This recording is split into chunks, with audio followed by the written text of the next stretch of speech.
सालिग्राम जी घर में होना अनिवार्य है। वैष्णव के घर में सालिग्राम शिला होना अत्यंत अनिवार्य है। सालिग्राम जी शिला जिसके घर में है उसको इस कुछ बातों का ध्यान भी रखना चाहिए। एक तो सालिग्राम जो है उनकी प्रतिष्ठा करने की आवश्यकता नहीं है, क्योंकि वो साक्षात नारायण है, न उनमें आवाहन होता न प्रतिष्ठा होती। सालिग्राम शिला पर तुलसी अवश्य पधराना चाहिए। बगैर तुलसी के सालिग्राम शिला को क्षण भर के लिए भी नहीं रखना चाहिए। ऐसा शास्त्रों में कहा है कि सालिग्राम जी के ऊपर यदि तुलसी ना हो तो उनके सिर में दर्द रहता है, सिरों वेदना रहती है, इसलिए सदा सर्वदा उन पर तुलसी चढ़ी रहे। अब आप कहेंगे महाराज जी आप कह रहे थे कि रात्रि में सोते समय तुलसी पत्र उतार दें, पुष्प वगैरह, तो सालिग्राम जी से तुलसी उतारना तो है पर दूर नहीं करना है। उनके बाम भाग में ही उस तुलसी को रख दीजिए। पुष्प आदि तो अलग कर दिए, तुलसी उतार के उन्हीं के बाम भाग में उनके समीप में रख दी, रात्रि में उनको विश्राम मिलेगा। तो सालिग्राम जिस घर में है, पहली बात तो यह है कि उनको नित्य तुलसी से अर्चन होना चाहिए, तुलसी निवेदित होना चाहिए। जिन तिथि वारों में तुलसी तोड़ना निषिद्ध है उनके एक दिन पहले ही, मान लीजिए बुधवार तुलसी नहीं तोड़ते तो एक दिन पहले ही तोड़ करके रख लें और वही तुलसी प्रयोग में ले।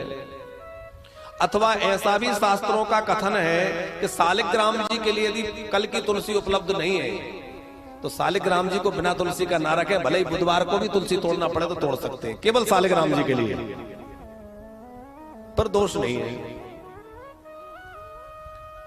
सालिग्राम जी को तुलसी अवश्य चढ़ाएं। दूसरा, सालिग्राम जी को नित्य भोग अवश्य लगाएं, क्योंकि साक्षात ठाकुर जी हैं। तो जिस घर में सालिग्राम शिला है वहां नित्य राज भोग लगना ही चाहिए। भोग का मतलब वो नहीं है कि 4 चिरौंजी रख दी और घंटी बजा दी, पाओ और बैठो ना। राज भोग का मतलब है अन्न का भोग लगना चाहिए। सालिग्राम जी जिस घर में है अन्न भोग अवश्य लगना चाहिए। यहां तक कि एकादशी तिथि में अन्न ग्रहण नहीं करते, अन्न दान भी नहीं करते। अन्न दान करने का भी निषेध है, एकादशी में अन्न दान नहीं करना चाहिए। लेकिन एकादशी तिथि में भी भगवान को अन्न का सालिग्राम जी को अवश्य भोग लगाएं। थोड़ा हलवा बना दिया, कुछ बना के ठाकुर जी को भोग लगाएं सालिग्राम जी को। तो सालिग्राम जी को तुलसी अवश्य चढ़ाएं, सालिग्राम जी को भोग नित्य लगाएं, और सालिग्राम जी को अपवित्र अवस्था में छूना नहीं चाहिए। यहां तक शास्त्रों का कथन है कि जिसका यज्ञोपवीत नहीं हुआ है उसको सालिग्राम जी की शिला का स्पर्श नहीं करना चाहिए। अब माताओं का चूंकि यज्ञोपवीत नहीं होता है, इसलिए ऐसा भी शास्त्रीय वचन प्राप्त होते हैं कि माताओं को सालिग्राम शिला को स्पर्श नहीं करना चाहिए।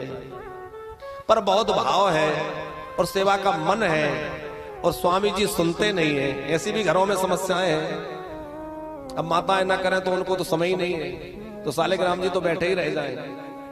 तो माताएं शुद्धता पवित्रता के साथ ठाकुर जी की सेवा कर लें, अच्छी बात है, लेकिन बहुत पवित्रता का विचार रख करके करें, सालिग्राम जी की सेवा करें।